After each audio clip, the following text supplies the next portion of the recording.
Le soir d'Halloween 1963, un enfant de 6 ans, Michael Myers, entre dans la cuisine de sa maison pour prendre un énorme couteau. Il se dirige lentement dans la chambre de sa sœur Judith pour la poignarder sauvagement. Un jour, alors qu'il était enfermé dans un asile pendant plusieurs années, Michael réussit à s'échapper en 1978, aux grandes dames de son psychiatre, le docteur Sam Loomis, qui avait tout fait pour qu'il ne sorte jamais.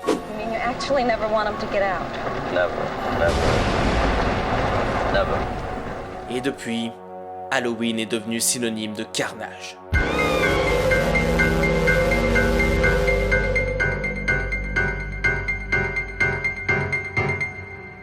Rien ne semblait l'arrêter, ni les balles, ni les flammes, comme s'il n'était pas humain.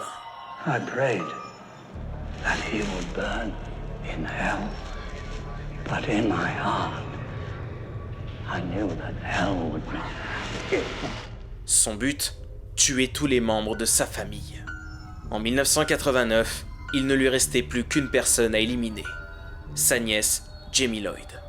Mais il échouera et se fera capturer par la police d'Haddonfield. Tout semblait alors fini. Seulement, un mystérieux étranger vêtu de noir arrive et attaque le poste de police avec une arme à feu pour libérer Michael.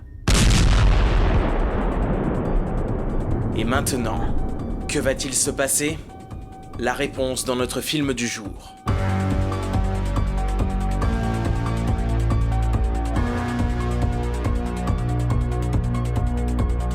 Même si vous n'avez vu aucun film de la saga Halloween, vous connaissez forcément Michael Myers, le fameux tueur avec une tenue de mécanicien et un masque blanc de William Shatner.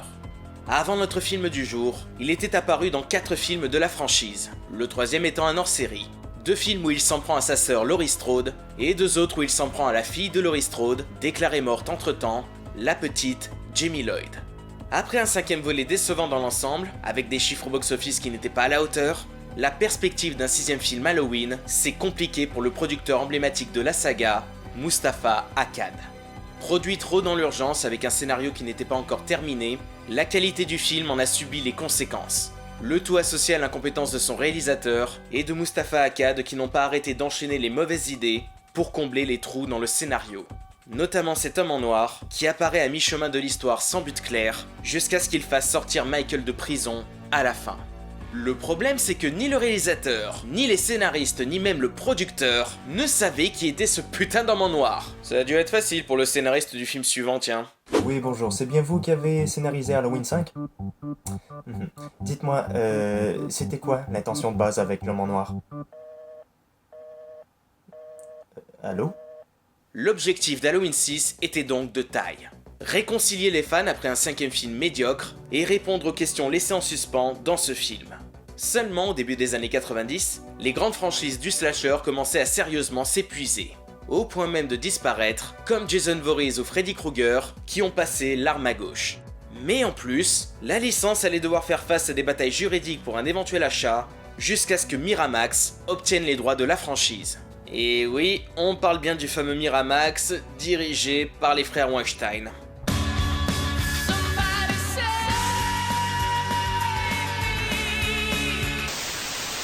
C'est alors qu'arrive Daniel Farrant, qui va proposer un scénario audacieux et original pour le 6e. Une histoire qui correspondait à l'envie du producteur de la saga de s'éloigner un peu du slasher, sachant que ça commençait un peu à mourir, mais également à l'envie des dirigeants de Miramax d'apporter du sang neuf à la saga. Le scénariste était un vrai fan de la saga, et voulait apporter des explications sur le pourquoi du comment autour de Michael Myers. Le but étant d'amener de la cohérence là où il n'y en avait plus vraiment. Et le tout en reliant toutes les intrigues des différents films entre elles. On retrouve donc bien entendu les personnages de Jamie Lloyd et Sam Loomis, mais aussi quelques-uns du premier film, comme le directeur de l'hôpital psychiatrique où était enfermé Michael, Terrence Wynn, et le petit garçon que gardait Laurie Strode lors de la première attaque de Myers, Tommy Doyle. Mais surtout, son scénario essayait de résoudre le problème de l'homme en noir, apparu dans le film précédent. Un scénario qui s'intitulerait Halloween 666. 6 ans après la fusillade à la fin du 5e film, Michael Myers et sa nièce sont portés disparus. Jamie a été en fait kidnappé par une secte qui protège Michael, possédé par le démon Thorn, qui l'oblige à tuer les membres de sa famille jusqu'au dernier. Jamie donne naissance à un enfant issu d'un viol de Michael Myers, mais parvient à s'échapper et retourne à Haddonfield pour demander de l'aide au Dr Loomis. Elle parvient à mettre son bébé à l'abri, mais se fait mortellement poignarder par Michael. Le bébé est ensuite retrouvé par Tommy Doyle, lui aussi obsédé par le tueur. Il fera appel au Dr Loomis pour protéger le bébé de Michael et de la secte qui le contrôle. Car une fois que Michael aura effectué son ultime sacrifice, la secte espère transférer le démon Thorn dans le corps d'un autre enfant. Et cet enfant, c'est Danny de la famille d'Estrode, celle qui avait adopté la sœur de Michael, Laurie. Famille qui vit désormais dans l'ancienne maison des Myers. Le scénario de Daniel Farrand, vous l'aurez compris, s'éloigne subtilement du slasher pour pénétrer dans le monde du mysticisme, comme l'avait fait Halloween 3 en son temps. Michael Myers serait en fait contrôlé par une secte qui lui aurait transmis la malédiction de Thorn. Ce dernier serait un ancien symbole druide qui représente un démon qui a propagé la maladie et causé la destruction. Pour éviter cela, un enfant de chaque tribu est choisi pour offrir un sacrifice de sang la nuit de Samhain. Une chose qui a été soulevée furtivement dans Halloween 2. Samhain. It means the Lord of the Dead. The end of summer. Cette malédiction expliquerait les capacités surhumaines de Michael et pourquoi il s'en prend essentiellement à sa famille. Farrand ira même jusqu'à justifier les écarts de temps assez conséquents entre chaque attaque de Michael avec la constellation de Thorn qui n'apparaît que pendant la nuit d'Halloween et à des années bien précises. I've traced it back to 1963 when Michael murdered his sister Judith. The next time was in 1978. Michael escapes from Smith's Grove. It happened a decade later, and the year after that, he kills again. L'identité de l'homme en noir serait également révélée. Il s'agirait de Terence Wynn, le directeur de l'hôpital psychiatrique. Ce qui suggérerait que c'est lui qui a aidé Michael à s'échapper en 1978, son évasion étant assez floue dans le premier film. L'histoire était solide, s'éloignant suffisamment des films précédents pour ne pas avoir une énième copie du premier film, mais étant assez fidèle pour satisfaire les fans. Mais c'est là que les choses vont se gâter de plus en plus. Si le fanservice est poussé jusqu'à reprendre George Wilbur dans le rôle de Michael Myers, ce qu'il avait déjà fait dans Halloween 4, le scénario obligeait le retour de 4 acteurs des films précédents. Donald Pleasence dans le rôle de Sam Loomis sera le seul à revenir, mais avec un état de santé préoccupant. They asked me to do it and I did it, and I'm doing it, and it's very enjoyable, and it's going to be a very good film. Robert Fallon dans le rôle de Wynn ne reviendra pas pour des raisons inconnues et sera remplacé par Mitchell Ryan. Brian Andrews dans le rôle de Tommy Doyle, n'ayant pas d'agent à l'époque, n'a pas pu être retrouvé et sera remplacé par Paul Rudd qui obtenait là son premier grand rôle au cinéma. Et Daniel Harris dans le rôle de Jamie Lloyd ne reviendra pas non plus pour des raisons un peu plus compliquées. À la base, les producteurs cherchaient une actrice de 18 ans pour le rôle de Jamie pour remplacer Daniel Harris. Cette dernière, ne comprenant pas pourquoi ils ne la reprenaient pas, contacte Mustafa Akkad et les Weinstein. Ils ont justifié cela en disant qu'ils préféraient prendre une actrice majeure pour éviter d'avoir à lutter avec les lois du travail des mineurs. Daniel Harris ayant 17 ans à ce moment-là. Le studio accepterait donc de reprendre Harris pour le rôle, seulement si elle accepte d'être légalement émancipée de ses parents. Un processus long et coûteux pour l'actrice. Ça pue là. Une fois le tout fait, Daniel Harris put enfin lire le scénario et constater que son personnage meurt dès le début du film.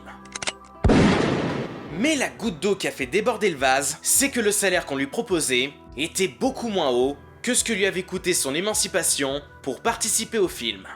Frustré et énervé, Daniel Harris refusera finalement de reprendre son rôle et sera remplacé par une autre actrice. Merci les Weinstein. Concernant le réalisateur, si Fred Walton, le metteur en scène de Terreur sur la ligne, est longtemps attaché au projet, le choix de Miramax se portera finalement vers l'inexpérimenté Joe Chappelle, dont c'était le premier projet d'envergure. Le metteur en scène était néanmoins réticent vis-à-vis du script. Il ne l'aimait clairement pas. Mais bon, il ne pouvait pas refuser une telle opportunité, à savoir réaliser un film Halloween, et accepte donc de filmer un scénario qui ne lui plaît pas. Quand un réalisateur n'aime pas le scénario qu'il doit mettre en scène, c'est rarement bon signe. Le tournage commence donc fin 94 et se déroule sans réel encombre, suivant plus ou moins le scénario de Daniel Farrant. Un premier montage est donc proposé, avec une ambiance lancinante rappelant le premier film de Carpenter, et une musique minimaliste d'Alan Howarth, un compositeur qui travaillait sur la bande sonore de la saga depuis le deuxième film. Seulement, deux problèmes vont se poser. Le premier, c'est que Donald Pleasence mourra peu de temps après le tournage, alors que la fin d'Halloween 6 rendait le personnage de Loomis indispensable pour d'éventuelles suites. Le second, c'est le mauvais accueil de la projection test. Une projection test sur des adolescents de 14-15 ans. Hein? Et les adolescents en question auraient détesté le film, prétextant que le film était mou et chiant, crachant même sur la secte et les meurtres qu'ils ne trouvaient pas assez gore. Et le pire, c'est que les producteurs vont écouter ces adolescents. Parce que c'est vrai qu'un ado de 15 ans a le recul pour bien juger un film, surtout un film rated R. Merci les Weinstein. Et c'est là que c'est parti définitivement en couille. Mesdames et messieurs, comment bousiller un film en 10 leçons. Les Weinstein, bien aidés par le consentement de Joe Chappelle, ordonneront des reshoots pour modifier intégralement le troisième acte et virer toutes les parties avec la secte druidique. Et ce sans pouvoir altérer les passages avec Donald Pleasence. Le tout en modifiant la majorité des meurtres pour les rendre plus gore, et en remplaçant George Wilbur, que le metteur en scène trouvait trop corpulent, par Michael Lerner dans le rôle de Michael Myers. Le montage général n'échappera pas au changement non plus, avec de nombreuses scènes supprimées pour dynamiser le rythme du film, et des effets de style pour apporter plus de punch aux images. Le tout avec une bande sonore plus rock. Le studio s'est donc retrouvé avec deux versions complètement différentes pour la sortie cinéma, et personne n'était d'accord sur laquelle prendre. Tandis que Mustafa Akkad voulait sortir la version d'origine, les Weinstein voulaient la seconde version charcutée à leur demande. Une bataille juridique a donc eu lieu entre les deux camps. Devinez qui a gagné. Merci les Weinstein.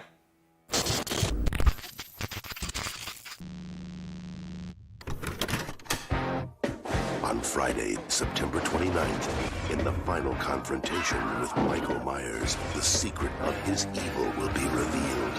Halloween, The Curse of Michael Myers, rated R. Halloween 6, la malédiction de Michael Myers, sort donc sur les écrans en 95 avec le montage massacré par les Weinstein et se fera torpiller, laminer, bousiller, défoncer par les critiques. Le constat était unanime, la version cinéma donnait l'impression d'un film malade, avec des trous et des incohérences à tout va, qui rendaient le film confus et incompréhensible. Le résultat fut tellement calamiteux que Miramax décidera de rebooter la franchise avec Halloween 20 ans après, en faisant comme si les trois films précédents avec Jamie Lloyd n'avaient jamais existé. Pour un film sous-titré La Malédiction, on peut limite parler de mise en abîme à ce stade, hein, comme quoi littéralement tout indiquait que ce serait la merde. L'histoire aurait pu s'arrêter là. Seulement, pendant des années, une copie pirate qui était plus conforme à la vision du scénariste Daniel Farrant a commencé à circuler. Le montage original d'Halloween 6 avant qu'il ne se fasse massacrer par les Weinstein. Quelques extraits ici et là étaient dévoilés, notamment la fin originale. Et c'est en 2014 que le public a pu enfin voir cette fameuse version d'origine qui se fera appeler Productor's Cut, une version disponible en support physique depuis peu. Ce qui m'a permis de voir à quel point elle était différente de la version cinéma. J'étais choqué de constater que les deux versions n'avaient limite rien à voir entre elles, comme si on avait deux films totalement différents. Halloween 6 est donc un cas d'école sur ce qu'est un film qui s'est fait massacrer en cours de route par un réalisateur et des producteurs peu scrupuleux qui n'ont fait que bousiller le film à chaque changement. C'est vraiment fascinant. Nous allons voir ensemble les différences et constater à quel point la version cinéma est une honte. On va commencer par le moins grave, les meurtres qui ont subi des modifications. On va pas se le cacher, les meurtres dans la version d'origine ne sont pas des plus intéressants. Rien ne sort réellement du lot. Et je dois avouer que les ajouts de la version cinéma donnent parfois plus d'impact au meurtre. C'est assez rare, il faut dire, quand des reshoots servent à rendre un film plus violent, et non l'inverse. Mais c'est pour le meilleur et pour le pire. Le meurtre de Jamie est celui qui s'en est le mieux tiré. Là où dans la version d'origine le meurtre était limite hors champ et assez décevant, surtout pour un personnage aussi important, la version cinéma nous offre une mort plus dure et plus intéressante.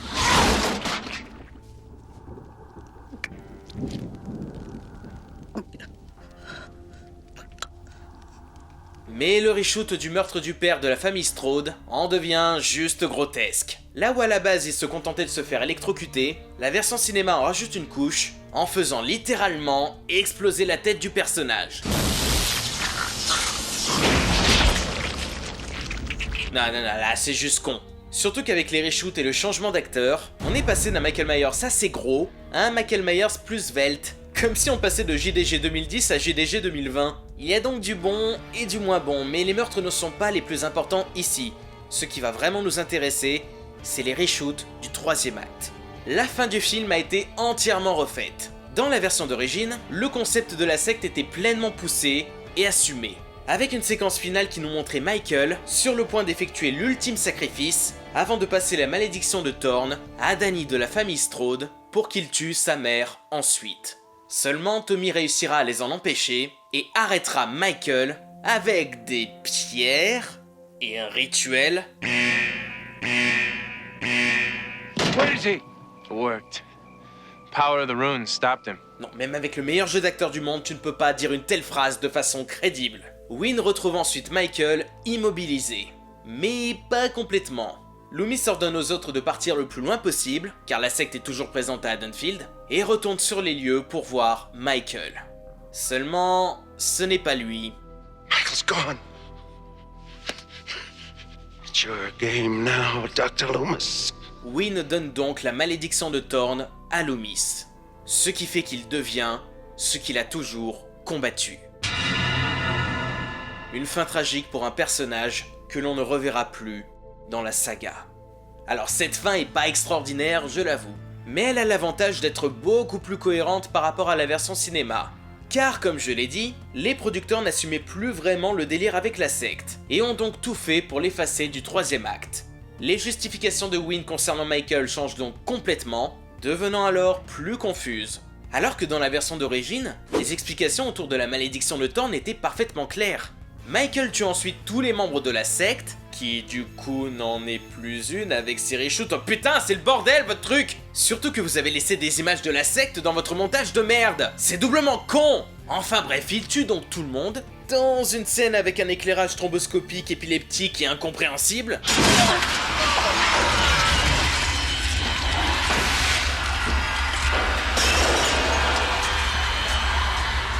Vos yeux me remercieront plus tard. Tommy et les survivants de la famille Strode tentent de lui échapper ensuite, jusqu'à ce que Tommy réussisse à le tabasser suffisamment pour qu'il...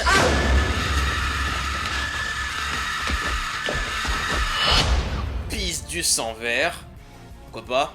Et après que Loomis ait dit aux autres de partir, le film se conclut sur le masque de Michael Myers laissé par terre pour je ne sais quelle raison, et un cri de douleur au loin.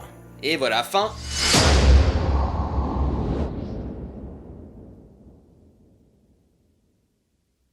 Hein? Mais qu'est-ce qui s'est passé?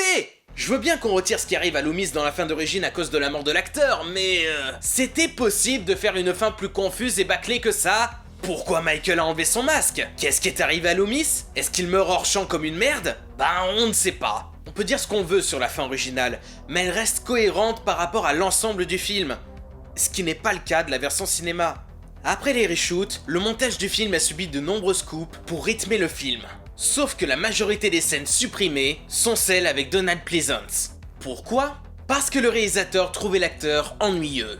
Il a donc supprimé la grande partie des scènes avec lui, sans penser qu'elles pouvaient être importantes pour la cohérence et la fluidité du récit. Certaines d'entre elles étant raccourcies, au point d'atteindre parfois les 20 secondes montre en main. Une scène qui justifiait pourquoi Loomis n'a plus de brûlure au visage? You look good, Sam. I feel great. I had surgery, plastic surgery, skin grafts. Supprimé. Une scène qui montrait à quel point Loomis se préoccupait de Jamie? Jamie, I never should have left you. Supprimé. Plusieurs scènes entre lui et Wynn qui montraient leur complicité? Supprimé aussi. Ce qui fait que même Wynn est quasiment absent de la version cinéma. Donc la fameuse révélation comme quoi c'est l'homme en noir tombe totalement à plat. Parce qu'on l'a à peine vu dans le film. Mais bon, c'est pas grave. Au moins on ne voit plus ce vieillard de Donald Pleasence et il ne parasite plus le film. Fils de pute! L'acteur vient à peine de mourir et toi tu décides de détruire son rôle comme ça, au point limite d'en faire un figurant dans ce long métrage. Et le pire dans cette histoire, c'est qu'ils ont supprimé la narration de début par Loomis, que Donald Pleasance avait lui-même écrite, pour la remplacer par la voix de Paul Rudd à la place. When Michael Myers was 6 years old, he stabbed his sister to death. When Michael Myers was 6 years old, he stabbed his sister to death. Parce que vous comprenez, Paul Rudd il est jeune et dynamique, alors que l'autre vieillard là, bah il est vieux quoi. Donc c'est chiant. Surtout que ça n'a aucun sens que ce soit Paul Rudd qui fasse la narration de début, vu qu'on ne l'a pas encore introduit à ce moment-là. Merci les Weinstein. Et vous osez mettre à la mémoire de Donald Pleasance à la fin de votre taube? Vous auriez pu mettre un doigt d'honneur à la place, que ça aurait été plus approprié. Ce qui fait qu'à force de supprimer des passages primordiaux, on se retrouve avec ce genre d'amateurisme. Where is she? Where's Kara? Quand tu fais un fondu au noir pour revenir exactement au même endroit à juste 5 minutes d'intervalle, c'est franchement qu'il y a un problème. Mais en plus de jarter Loomis de l'histoire, le montage est devenu une torture pour les yeux, avec des effets épileptiques qui n'auraient rien envié à MTV. La version d'origine était sobre dans son montage, prenant le temps de laisser ses scènes respirer, étant même assez fidèle au rythme du premier film de John Carpenter. Alors que attention, voici le début de la version cinéma.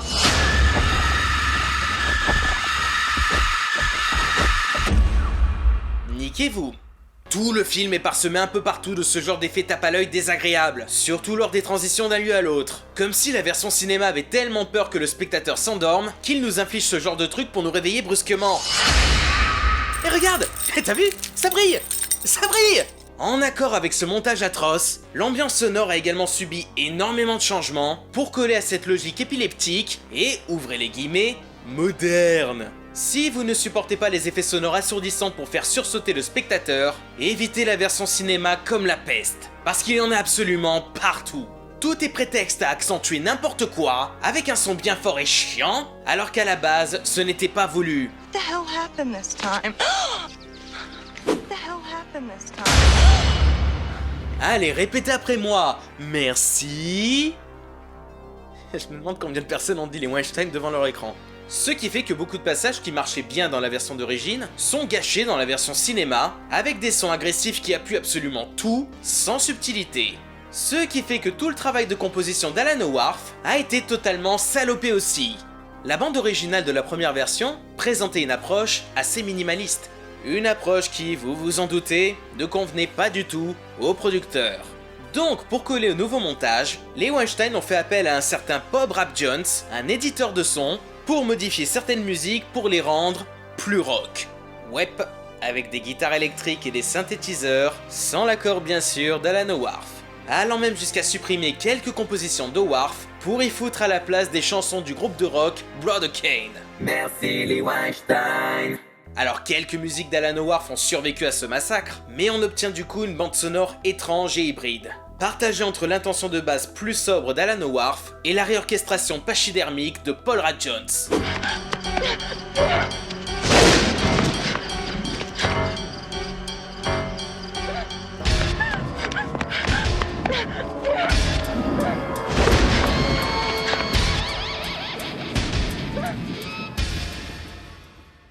Mais putain de bordel de... Happy, happy Halloween, Halloween, Halloween, happy, happy Halloween, Silver Shamrock.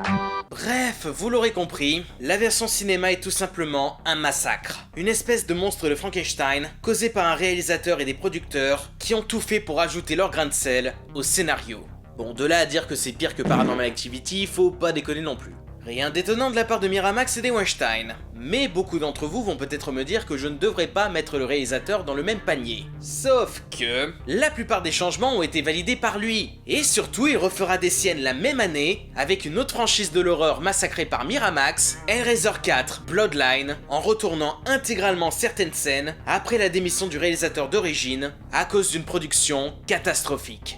Joe Chappelle s'est conduit en gentil petit toutou avec Miramax, en contribuant consciemment au massacre de deux franchises emblématiques de l'horreur. La définition parfaite de ce que l'on appelle un yes man. La version d'origine d'Halloween 6, la Productor's Cut, est donc nettement meilleure, que ce soit au niveau de son récit, de son ambiance sonore ou de son intérêt. Et surtout, elle ne donnait pas l'impression d'avoir renversé de l'ecstasy sur la table de montage. Mais est-ce que ça en fait un bon film pour autant ? On va pas se le cacher, la version d'origine devient bonne, surtout quand on la compare à la version cinéma, parce qu'on peut constater toutes les merdes qu'ont rajouté les Weinstein par-dessus. Mais sinon, il reste assez moyen. Les acteurs sont très mauvais pour la plupart, surtout le pauvre Paul Rudd complètement à côté de la plaque dans son interprétation. Regardez-moi ça, putain! On dirait la gueule que je fais sur mes miniatures. C'est vraiment le même mec qui a joué dans Clueless la même année? La mise en scène n'a rien d'exceptionnel et peine à décoller, n'arrivant jamais à iconiser Michael un minimum. Plus éclairé que ça, le plan, non? Les meurtres ne sont absolument pas intéressants, mais bon, en même temps, ça a jamais été le point fort de la franchise. Et puis, il faut quand même avouer que le scénario est discutable dans l'ensemble. Je vais pas parler de la secte parce que, au fond, je suis partagé dessus. D'un côté, oui, ça démystifie complètement le personnage de Michael Myers. Mais d'un autre côté, le personnage n'avançait plus réellement au sein de la saga. Il restait toujours le même et n'était plus trop intéressant. Il était donc temps de le faire évoluer. Je suis d'accord sur le fait qu'ils sont partis un peu loin, mais je ne trouve pas ça non plus totalement incohérent et stupide par rapport au reste de la saga. Bon, sauf cette scène où Michael est emprisonné par des pierres là. En dehors de ça, le scénario présente un autre problème de taille. Le fait d'expliquer les origines de Michael Myers, faire revenir Tommy Doyle, Terrence Wynn et Lestrade, et en plus dans l'ancienne maison de Myers, le père et la mère qui s'appellent John et Debra, comme les créateurs de la franchise Halloween, des scènes qui sont parfois des copier-coller du premier film, tout ceci donne plus l'impression d'avoir affaire à une fanfiction. Et puis il y a cette scène quoi. Donc, non, la Productor's Cut n'est pas un bon film. Mais, grâce à cette version, on passe d'un film qui était totalement nul à chier à un film juste moyen. Ce qui au fond est déjà énorme quoi. Je vous recommande donc de vous procurer cette Productor's Cut, surtout si vous avez vu la version cinéma. L'expérience en vaut la chandelle. C'est là qu'on voit l'importance du montage dans le processus de fabrication d'un film, chose qu'on a tendance à trop vite oublier. Et du coup, ça me donne un petit peu d'espoir concernant la Snyder Cut de Justice League.